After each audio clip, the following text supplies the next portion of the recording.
آج کل تعزیرات پاکستان کی دفعہ 295 خبروں میں ہے، خاص طور پر یوٹیوبر رجب بٹ کے کیس کے بعد، جس میں الزام لگایا گیا تھا کہ وہ 295 نام کی خوشبو لانچ کر کے پرفیوم لانچ کر کے توہین رسالت کے قانون کے مرتکب ہوئے ہیں، جس بعد ان کے خلاف لاہور میں ایف آئی آر کا اندراج ہوا۔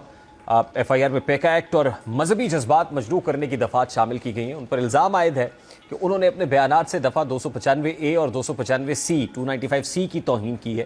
اس تنازع کے بعد، یعنی بیسیکلی یہ دفعات جو ہیں وہ لگتی ہیں، اور اس تنازع کے بعد رجب بٹ عمرہ کرنے مکہ مکرمہ پہنچے اور خانہ کعبہ کے سامنے کھڑے ہو کر ایک ویڈیو بنائی، جس میں حالت احرام میں معافی مانگتے ہوئے انہیں دیکھا گیا۔ اب یہ صاحب ہمیشہ تنازعات میں گھرے رہے ہیں۔ گزشتہ برس دسمبر میں لاہور کی پولیس نے رجب بٹ کو لائسنس کے بغیر شیر کا بچہ اور اسلحہ رکھنے پر گرفتار کیا۔ یہ الزام بھی آیا کہ سوشل میڈیا پر وہ اپنے کانٹینٹ کے ذریعے نوجوان نسل کو گمراہ کرتے ہیں۔ اکثر ٹک ٹاک سیشنز میں رجب بٹ گالم گلوچ کرتے بھی نظر آتے ہیں۔ اب یہ تمام باتیں ان کو متنازع بنا رہی ہیں، اور اب ان پر توہین رسالت کے قانون کی خلاف ورزی کا بھی الزام لگ گیا ہے۔ اب رجب بٹ پر جو ایف آئی آر درج ہوئی ہے، اس کے متن کے مطابق رجب بٹ نے اپنی ویڈیو میں کہا ہے کہ ان کے استاد سدھو موسے والا پر بھی 295 دفعہ لگی تھی، اور ان پر بھی 295C اور 295A کی دفعہ لگی۔ درخواست گزار نے الزام عائد کیا ہے کہ رجب بٹ نے کہا ہے کہ وہ 295 کے نام سے اپنا پرفیوم بھی لانچ کرنے جا رہے ہیں۔ اب لاہور پولیس نے درخواست پر پیکا ایکٹ 2016 کے تحت مقدمہ درج کر کے کارروائی کا آغاز کر دیا ہے، اور پولیس کا کہنا ہے کہ معاملے کی مکمل تحقیقات جاری ہیں اور قانون کے مطابق کارروائی عمل میں لائی جائے گی۔ اب دوسری جانب رجب بٹ کے وکیل عرفان حیدر نقوی نے اس حوالے سے اپنے بیان میں کہا ہے کہ لاہور میں ایف آئی آر درج ہونے سے قبل ایک ایف آئی آر کراچی میں بھی 295A کی دفعات کے تحت درج ہوئی تھی۔ رجب بٹ کو علم نہیں تھا کہ 295 کیا ہے، تو اس وجہ سے رجب بٹ نے کہہ دیا کہ ان پر بھی 295 لگی اور ان کے استاد سدھو موسے والا پر بھی لگی۔ رجب بٹ انڈیا کے پنجابی گلوکار سدھو موسے والا کے فالوور ہیں، وہ اپنے آپ کو اس کا فالوور کہتے ہیں، اور سدھو موسے والا کے گانوں میں پنجاب کے کلچر کو لے کر جوش اور ولولہ ہوتا تھا، اس لیے کئی نوجوانوں کی طرح رجب بٹ بھی سدھو موسے والا کے فین ہیں۔ اب یہ بھی قیاس آرائیاں کی جا رہی ہیں کہ رجب بٹ ملک چھوڑ کر چلے گئے ہیں، اور ان کی ایک ویڈیو بھی وائرل ہوئی ہے جس میں وہ یہ کہتے ہوئے نظر آتے ہیں کہ آج لاہور میں خری رات ہے۔ اب یہ واضح نہیں ہے کہ یہ پیغام کس حوالے سے تھا۔ عین ممکن ہے کہ یہ پیغام اس وقت کا ہو جب وہ عمرے کی ادائیگی کے لیے سعودی عرب روانہ ہونے والے تھے، جب وزیر اطلاعات پنجاب عظمی بخاری سے سوال پوچھا گیا کہ رجب بٹ ملک میں ہے یا نہیں، ان کے مقدمے کا کیا بنے گا، تو اس پر عظمی بخاری نے کیا جواب دیا، ذرا وہ بھی آپ کو دکھاتے ہیں۔ مجھے نہیں معلوم کہ جی وہ روانہ ہو گیا نہیں روانہ ہو گیا، اس حوالے سے حکومت کا لینا دینا تو اس میں نہیں ہے۔ میرے خیال ایف آئی آر بھی درج ہو گئی ہے، تو قانون اپنا راستہ لے گا۔ اس سارے معاملے پر بات کرنے کے لیے رجب بٹ کے جو لائر ہیں عرفان حیدر نقوی صاحب اس وقت ہمارے ساتھ اسٹوڈیوز میں موجود ہیں۔ عرفان حیدر صاحب، السلام علیکم، بہت بہت شکریہ آپ کے وقت کے لیے۔ سب سے پہلے تو یہی سادہ سا سوال ہے جو عظمی بخاری صاحب سے بھی کیا گیا کہ ملک چھوڑ کر رجب بٹ چلے گئے یہاں سے؟ جی، وہ عمرہ کی ادائیگی کے لیے گئے ہوئے تھے، باقی میرے علم میں نہیں ہے کہ وہ پکے چلے گئے ہیں یا انہوں نے واپس آنا ہے۔ نہیں، آپ کی لاسٹ جو کانورسیشن ہوئی ہے، انٹریکشن ہوا پرٹیکولرلی اس ایف آئی آر کے اندراج کے بعد، تو کیا اسٹریٹجی ہے، کیا کرنا ہے؟ اس ایف آئی آر کے لیے جو اسٹریٹجی ہے وہ ان کی پوری پبلک کے سامنے واضح ہے کہ وہ علماء کرام سے درخواست کرتے نظر آتے ہیں ہمیشہ کہ میری انٹینشن یہ نہیں تھی جو توہین رسالت کے قانون کی توہین نعوذ باللہ میں نہیں کر سکتا۔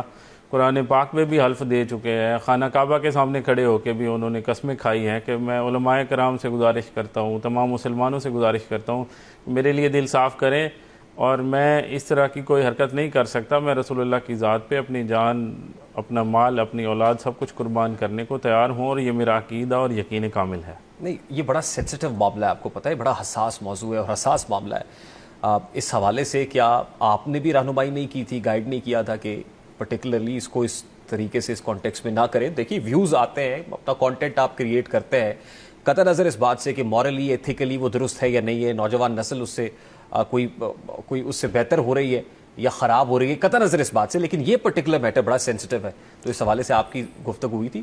اس کا بیک گراؤنڈ ایک اور چیز ہے کہ انہیں پتہ نہیں تھا کہ پاکستان میں اس قانون میں کیا لکھا ہے، بلاسفیمی کے قانون انہیں پوری عوام کو نہیں پتہ ہوتے۔ بیسیکلی وہ احترام سرکار رسالت مآب صلوات اللہ علیہ کے حوالے سے ہر مسلمان کے دل میں ایک جذبہ ضرور ہے، مگر انہیں قانون کی مخصوص شکوں کے حوالے سے نہیں علم ہوتا کہ یہ شک نمبر کون سی ہے، دفعہ نمبر کون سی ہے۔ جیسے 295 سے آنورڈ 298 تک بلاسفیمی کے قانون ہے اور سزائیں ہیں اس میں، تو عام عوام کو تو نہیں خبر ہوتی، تو اسے بھی علم نہیں تھا۔ اس نے سدھو موسے والا سے انسپائر اس لیے ہے وہ، اور کافی نوجوان انسپائر ہیں، جیسے جناب نے فرمایا اپنے انٹروڈکشن میں کہ وہ پنجاب کے کلچر کو لے کے زیادہ ولولے انگیز گانے گاتے تھے، تو اس لیے لوگ ان سے متاثر ہیں، لوگ ان کو انسپائر ہیں ان سے. تو 295 ان کا ایک گانا تھا جس کے نام پہ اس نے ایک اپنی پروڈکٹ لانچ کی جو خوشبو کی تھی، پرفیوم لانچ کیا. اب انجانے میں اس سے 295C کہا گیا ہے. 295A کی FIR کراچی میں ہوئی تھی، اس کے علم میں نہیں تھا کہ 295C بھی کوئی چیز ہوتی ہے. انہوں نے کہا 95C بھی ہوئی ہے، سننے ہوئے گا انہیں. تو اس حوالے سے پھر جو ہی اسے علم ہوا، اس نے قرآن پاک ہاتھ میں لے کے تمام دوستوں کو اعتماد میں لیا اور اللہ تعالیٰ کے ہاں توبہ کی. اب علماء کرام سے درخواست کر رہا ہے کہ آپ اس حوالے سے میری مدد فرمائیں. کافی علماء کرام، مفتی طارق مسعود صاحب نے بھی یہ کہا ہے کہ کافی لوگ بے گناہ ہیں جو اس قانون کی شکنجے میں ہیں. علماء کرام کو اس میں بھرپور گزارش کروں گا کہ ان کو اپنا کردار ادا کرنا چاہیے. What have you decided now? Legally contest کرنا ہے اس مقدمے کو یا پھر کسی اور روٹ کو لینا ہے؟ کیونکہ FIR کا اندراج تو ہوا ہے جی. اب کیا کریں گے؟ کنٹیسٹ کریں گے اس کو؟ دیکھیں، یہ تو بٹ صاحب روز ایک ویڈیو بیان جاری کرتے ہیں کہ میری گزارش ہے علماء کرام سے. آج بھی ان کی ایک ویڈیو آئی ہے کہ میں حافظ سعد رضوی صاحب سے میں درخواست کرتا ہوں کہ میرا انٹینشن ایسی نہیں تھی، سہون ایسا ہو گیا مجھ سے. 295C کا صرف نام لیا ہے. ہاں، یہ بات میں واضح کرتا چلوں آپ کے سامنے پورے آپ کے توسط سے کہ 295C کی حرمت پہ اس نے کوئی بات نہیں کی. اس نے کہا سہون، اس نے کہا مجھ پہ بھی لگی ہے. اس نے اس کی حرمت پہ بھی پورے قسم کھا کے کہا ہے کہ میں اس قانون کی حرمت کا مکمل پاسداری کرتا ہوں اور مجھے مکمل یقین ہے، جیسے ایک عام مسلمان کو یقین ہوتا ہے. نہیں، FIR کا اندراج ہونے کے بعد جس میں تعزیرات پاکستان کے ساتھ 295C لگ چکی ہے، پھر بھی نہیں پتا تھا 295C کیا ہے. 295C نہیں لگی، فخری انداز میں جو ہے وہ یہ بتا رہے ہیں. 295C ان پہ لگی نہیں ہے، 295A لگی ہے. 295C اگر لگی ہوتی تو ہم سب سے پہلے مخالف ہوتے اس کے اور اس کے خلاف سزا کا تعین کرنے والوں کی مدد کرتے. اب ایک انسان جس نے قرآن پاک ہاتھ میں لے کے اللہ کے حضور، رسول اللہ کے حضور توبہ کا اور معافی کا گزارش کی ہے اور علماء کرام سے اپیل کی ہے کہ آپ میری مدد فرمائیں، میں اس حوالے سے میری کوئی نیتاً کوئی ایسی غلطی نہیں ہے. ایک آمدن غلطی ہوتی ہے جس پہ بندہ ڈٹ جاتا ہے، وہ قابل سزا ہے.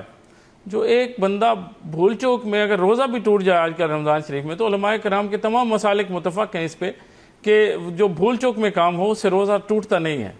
جب روزہ نہیں ٹوٹتا، ایسی کئی مثالیں ہیں رسول اللہ کی زندگی میں کہ معاف کرنا ان کی ایک شان ہے.